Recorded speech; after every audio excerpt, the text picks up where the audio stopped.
Napoleón, ¿cómo está? Buenos días. Apreciado Lucho, Lucho, un fuerte abrazo. Lucho Andrade nos saluda. Argemiro hoy día no está por aquí.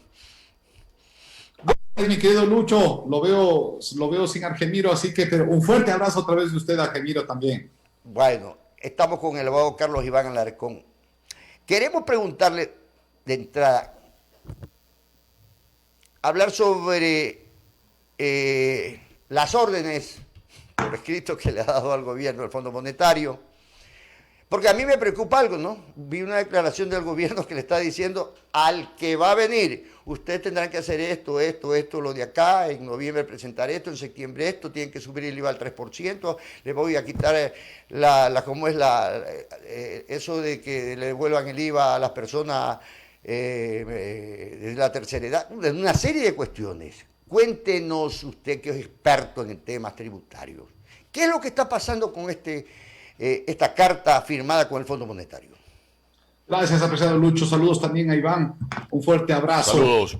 Quito a todos los queridos hermanos manabas y especialmente a todos los portovejenses. Mire, ¿qué es lo que pasó? Llegamos a un acuerdo con el Fondo Monetario Internacional. Primer comentario. O era con el fondo o era con el gobierno chino. No teníamos ninguna otra opción. No es que podíamos ir a colocar en los mercados de capitales, en las bolsas de valores, más papeles del Estado ecuatoriano. No hay esa posibilidad. Frente a esa, este gobierno decidió sentarse a conversar con el fondo. Pero el fondo, a diferencia de los créditos de gobierno a gobierno, sí nos ponen algunas condiciones. Nos dicen, vean, ¿y cómo me vas a pagar después? Una condición normal, ¿cómo van a pagarme después los ecuatorianos? Y entonces el gobierno del Ecuador se ha comprometido a pagar esto de dos formas. Primero,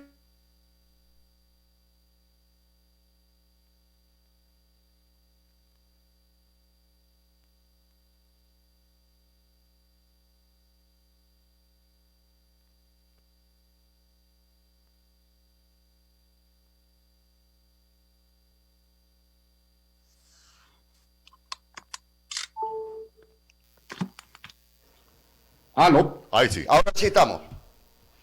perdón, creo que se fue la conexión. Entonces le decía, entonces el gobierno tenía dos opciones. O íbamos con gobiernos, créditos de gobierno a gobierno, puntualmente el gobierno chino o el Fondo Monetario. El Fondo Monetario, cuando hace estos acuerdos con los países, les dice, a ver, país, ¿y cómo me vas a pagar a futuro? ¿Qué es a lo que se ha comprometido este gobierno que representa al Estado ecuatoriano? A una grandísima reforma tributaria, a una mega reforma tributaria. Pero como bien lo dice usted, Lucho, no en este año, sino que se compromete a presentarlo a la Asamblea Nacional en septiembre del 2021. Entonces el Fondo Monetario le dice, pero si es que es para el 2021, entonces no te puedo entregar a ti, señor Lenín Moreno, los 6.500 millones, porque tú a lo mejor ya te vas y el próximo no me cumple. Y entonces este viernes anterior ya entraron 2.000 millones, en diciembre llegan 2.000 millones más, pero los últimos 2.500 millones no le entregan al señor Moreno, le van a entregar al nuevo presidente en la medida en que el nuevo presidente le diga que sí, que va a cumplir lo que se comprometió el país con el fondo. ¿Y qué es lo que se ha comprometido el país con el fondo? Esto es lo más importante. Subir ingresos en 2.700 millones de dólares a través de una mega reforma tributaria. ¿Qué incluye la mega reforma tributaria? Subir impuesto a la renta, subir el IVA del 12 al 15%, ya suprimir, eliminar la devolución del IVA a las universidades, suprimir la devolución del IVA a las personas de la tercera edad, crear un impuesto a la emisión de gases de CO2 a la atmósfera, crear un impuesto adicional a los combustibles, crear mayor base de tributación, es decir, más tributos en las telecomunicaciones y finalmente subir la tarifa del impuesto a la renta de las personas naturales y jurídicas, gravando a las personas naturales también con impuesto a la renta el 13º, el 14º, que hoy día están exentos. Este es el paquete, en breve resumen, de la mega reforma tributaria, es decir, impuesto por todo lado. Solo incrementar el IVA significará un incremento de precios y realmente un golpe al salario real de los ecuatorianos, porque el dinero del bolsillo de los ecuatorianos se aminorará, disminuirá en la medida en que los precios de los bienes y servicios se incrementen por el incremento de la tarifa del IVA. Esto es lo que se comprometió el Ecuador con el fondo. Como bien decía Lucho usted, hay que ver qué dice el próximo presidente, el que se siente el 24 de mayo en Carolina. ¿Qué va a hacer con esta bomba de tiempo? Y esto es lo más preocupante, porque una decisión errada del próximo gobierno podría poner al país seriamente en una situación de absoluto asfixia para el 2021, apreciado Luis. Napoleón, hablan ellos de que tienen que recaudar el 2.5 del Producto Interno Bruto, que es más o menos lo que usted dice, 2.500, 2.800 millones de dólares, ¿no es cierto? Que se lo van a sacar es a la gente que menos tiene. Todas esas medidas es porque también se echan abajo las exenciones del impuesto a la renta. Dígame una cosa, yo no sé qué pensar. Me extraña que en representación de los empresarios del Ecuador hablen los presidentes de las cámaras de comercio. O sea, la industria está callada, no dice nada, pero son los dos presidentes de la Cámara de Comercio que hacen un ping-pong entre Quito y Guayaquil, ¿no es cierto? Entre Alarcón y Pablito Rosemena. Y ellos son los que hablan de achicar el Estado, son totalmente neoliberales. Pero también se quejan de que no hay negocios, que la gente no tiene plata, que la industria está semiquebrada porque no producen, porque si trabajaban 24 horas, ahora trabajan 8 horas, los que trabajaban 8 horas ahora trabajan los fines de semana. ¿Por qué? Porque la gente no tiene plata. Pero es contradictorio el discurso que ellos le plantean al modelo de Estado, que es un modelo de Estado neoliberal, achicar el Estado, etcétera, etcétera, echar abajo todos los subsidios, en fin. Y por otro lado, se quejan de que la gente no tiene plata para comprar los productos. ¿Qué es lo que pasa con estas personas por su cabecita? Que yo no los entiendo. Efectivamente, Luis, a ver, el primer tema, ¿qué le pasaría al país si es que no hubiera optado por este acuerdo con el fondo? Como le digo, no sé si es que el gobierno chino nos hubiera abierto las puertas, pero si lo hubiera abierto en unas condiciones más desfavorables en tasa y en plazo al menos. Y la verdad, Luis, lo que debemos entender es que este país y su clase dirigencial es tan mala que a veces es bueno que el Fondo Monetario o organismos internacionales nos pongan condiciones para que nos adecuemos, para que la conducta de los ecuatorianos se aplique, se acerque más a lo correcto, a lo eficiente, a lo decente. Mire que, Luis, no solo que el fondo, como bien decía usted, nos dice 2.5% más del PIB en ingresos, esto es 2.700 millones de dólares más de tributos. También nos dice Luis, bajen 2.9 del PIB, es decir, 3.000 millones de gasto innecesario, de 700 millones de sueldos y salarios, 1.500 de gasto administrativo, etcétera, y así llegar a 3 millones. Y la última parte que nos dice el fondo es, dejen de robarse políticos, dejen de robarse plata de las compras públicas. Y el fondo nos sugiere, vean, creen leyes anticorrupción, porque en su país su clase política es tan podrida y corrompida que se pierde. El fondo dice cerca del 0.7% del PIB en actos de corrupción, mal contado 800 millones de dólares. Pero el fondo aclara y dice, otros estudios dicen que esta cifra podría ser mayor, como diciendo, no solo se roban esto, sino mucho más. Claro, frente a esta coyuntura, ¿qué necesitamos, apreciado Lucho? Necesitamos cámaras de comercio y empresarios bien enfocados, porque es verdad, no querían una economía liberal, no querían anticipo de impuesto a la renta, ya no hay anticipo de impuesto mínimo de impuesto a la renta. Querían eliminar todo lo que fue el impuesto de sucesiones y legados y donaciones, lo eliminaron. No querían cupos ni cuotas para importación, ya no hay. Es decir, casi lo que ha pedido el sector empresarial se les ha dado. Y por el contrario, hoy tienen un conjunto de beneficios que ya en mi opinión son excesivos, desmedidos, que no le están ayudando al país. Y entonces el sector empresarial se está quedando en el tema de la crítica.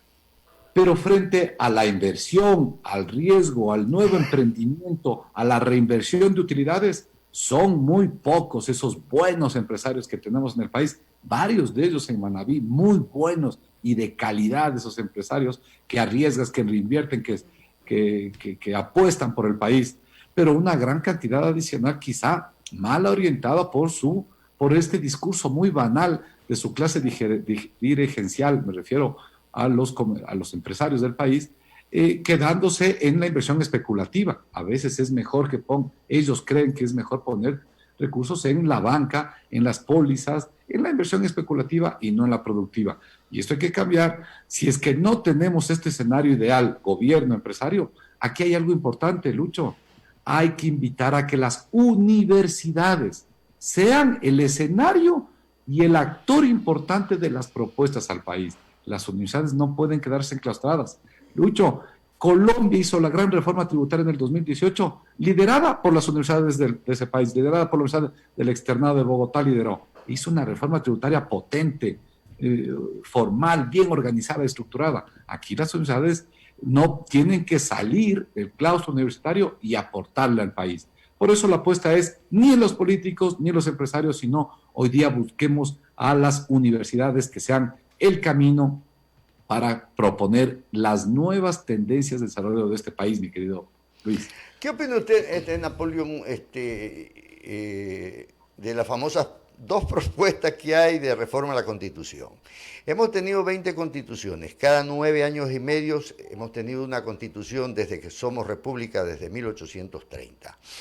Hemos probado todas las cosas, muchas cosas, como por ejemplo, hoy desde el 79 tenemos la Asamblea Nacional, ya no hay Senado, hoy queremos volver a tener diputados y senadores.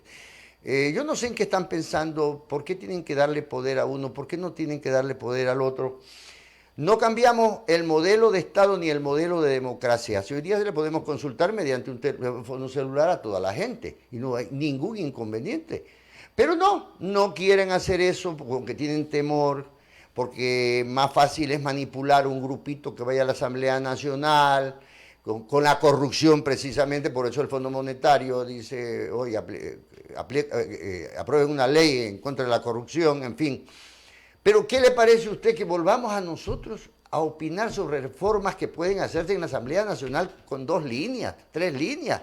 Pero quieren que opine todo el pueblo. Como qué show lo que nos están dando, volver a lo mismo. ¿Qué opina usted de esos planteamientos de reformas? Mi querido Lucho, los abogados cuando iniciamos nuestros estudios en leyes, siempre nos enseñan el concepto de Estado. Y los elementos fundamentales del Estado son territorio, pueblo y acuerdo, que son las leyes que nos gobiernan y que nos rigen. Sin estos elementos no hay Estado.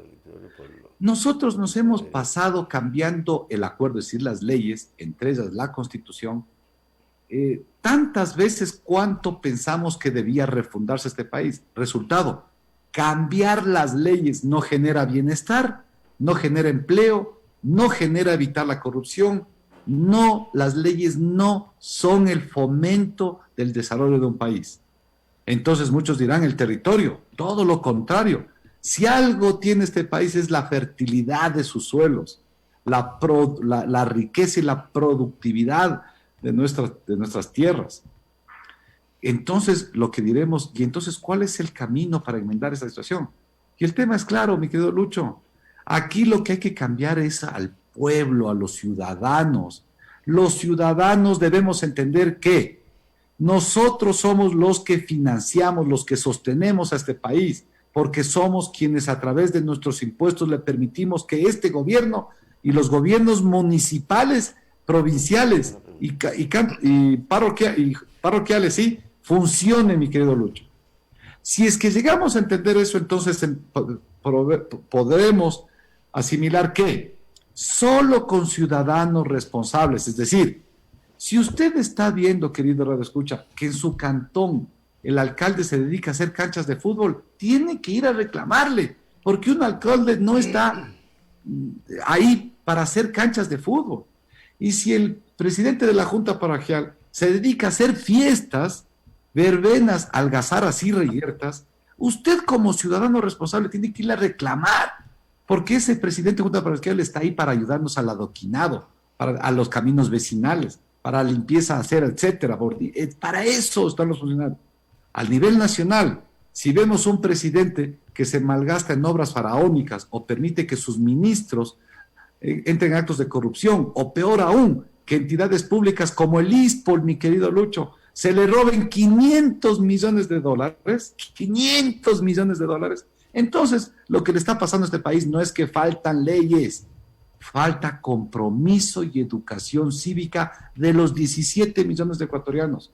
Solo así detendremos la mano corrupta de los políticos, el abuso del funcionario público, el tráfico de influencias de los amigos del poder, cuando los ciudadanos nos dediquemos a cuidar la cosa pública. Por lo tanto, yo no estoy de acuerdo para nada en reformas legales. El país tiene que reenfocarse en una visión. Hoy día la visión debe ser salud sobremanera, educación, luego, y tercero, productividad. Eso es el derrotero, en mi concepto, de lo que el país tiene que hacer a futuro. Napoleón, buenos días. Retomando el tema de la exigencia o exigencias del Fondo Monetario Internacional, ¿usted ve quizás otras vías como para que la situación de recaudación fiscal pueda satisfacer u honrar ese compromiso con el Fondo Monetario Internacional luego que asuma el próximo gobierno nacional? ¿Hay otras fuentes quizás de financiamiento para evitar cargarle al pueblo ecuatoriano todas estas imposiciones que se han anunciado desde ya? Esta es una excelente pregunta, Iván. ¿Por qué? Porque sí hay otras vías. Pero ¿saben por qué no se ha topado esas vías? Porque les golpean a los amigos del poder. Mire, España está acabando de pulir un impuesto que ya lo tiene Colombia, Uruguay y Argentina, que es lo que los americanos llaman el wealth tax, el impuesto a la riqueza. ¿Por qué? Le voy a poner algunos casos de Manabí. Yo tengo algunos amigos que tienen una hacienda de 1.000 hectáreas. Es una persona adinerada, porque tiene 1.000 hectáreas. Pero resulta que sus ingresos este año por AB solo fueron de $100,000 y paga un impuesto a la renta pequeño. Resumen, el régimen fiscal mundial lo que está diciendo es, una cosa es el impuesto a la renta, que es las ganancias del año, y otra es su capacidad de acumulación de patrimonio. ¿Por qué? Mi querido Iván, hay que entender una cosa en materia de fiscalidad. Este mundo y este país es un país con limitadas cantidades de recursos. Por lo tanto, si pocas personas ilimitadamente acumulan patrimonio, significa que la riqueza de pocos es la pobreza de muchos, mi querido Iván. Por eso es que los países modernos están incorporando lo que se llama impuesto al patrimonio, a la riqueza. El Ecuador ni siquiera ha conversado, ha abierto este diálogo. Segundo, el Ecuador tiene hoy día 46 regímenes de exención tributaria. No pagar impuesto a la renta en sedes, no pagar impuesto a la renta en inversión productiva, no pagar impuesto a la renta en inversión hotelera, no pagar impuesto a la... Bueno, y así 46. ¿Sabe cuánta plata pierde el país por ahí? 2.500 millones de dólares. Eso deberíamos hoy día cambiar, modificar. Y tercero, somos el único país en América Latina que tiene una tarifa de IVA a todo. Le pongo un ejemplo. Yo voy a comprar una computadora para que mi hijo estudie y me cobran 12% de IVA. La computadora para que mi hijo estudie. Y también me voy a comprar una botella de whisky para emborracharme y también me cobran 12% de IVA. Entonces usted dice, algo le pasa, algo está mal en este país. El Estado le cobra el mismo impuesto a quien se va a libar, a quien se utiliza una herramienta para estudiar. Esto es demencial. Esto es lo que tenemos que hacer. ¿Colombia qué hizo? Llevó al 19% a los consumos suntuarios, bajó al 12 y al 5 lo necesario y lo útil, y 0 salud, educación y vivienda, que eso debe quedarse en 0. Y el Ecuador y Perú hizo lo mismo, tiene el 18, 16, 5 y 0. Solo en Ecuador tenemos estas reglas generales dañosas. Y entonces, ¿qué podemos hacer en el IVA? También no incrementar tarifa, sino racionalizar. Bajar en aquellas que tenemos que bajar, como he dicho, el caso de la computadora, y subir, como he dicho en ese caso, del whisky, del licor o de cantidad de bienes nocivos, el cigarrillo, etcétera, etcétera. Esto es lo que tenemos que hacer como país, sin copiar recetas, apreciado Iván, ver lo que somos los ecuatorianos, dónde somos fuertes, dónde somos productivos y enfocar una reforma tributaria para que todos, de una manera justa, contribuyamos con el país. No solo, perdón la expresión, pero no solo los mismos giles de siempre sigamos pagando los impuestos para pagar la factura del derroche y del despilfarro de los gobiernos de turno que en mala hora ha tenido este país. Dentro de los tributos comparados con otros países, aquí el impuesto a la renta, incluso alguna vez dijo Alvarito Novoa hace como 10 años, cuando yo sea presidente voy a abolir el impuesto a la renta. O sea, que los que más tienen no paguen nada, en definitiva. Con respecto a otros países de América, ¿cómo está el impuesto a la renta del Ecuador? Mire, ¿cómo estamos con impuesto a la renta? La media del impuesto a la renta en toda América Latina es 28.25%, apreciador. ¿Cuánto es en el Ecuador? 25%. El máximo. Pero, a nivel de compañías. A nivel de personas naturales podrías llegar en los ratios más altos de ingresos hasta el 35%. Pero siempre en indicadores internacionales se compara la tarifa de impuesto a la renta corporativa, es decir, de las corporaciones, de las empresas. Por ejemplo, Perú tiene 29.50% de impuesto a la renta. De todo, de lo tirado del año, el 29.50% es al Estado. Colombia llega al 33% el día de hoy. Hoy día Ecuador tiene el 25%. Claro que hay que precisar que en el Ecuador las utilidades tienen doble gravación. Impuesto a la renta del 25% y previamente el 15% en favor de los trabajadores, lo cual nos da una tarifa neta del 36.25. Las utilidades de las empresas en el Ecuador están grabadas en el 36.25.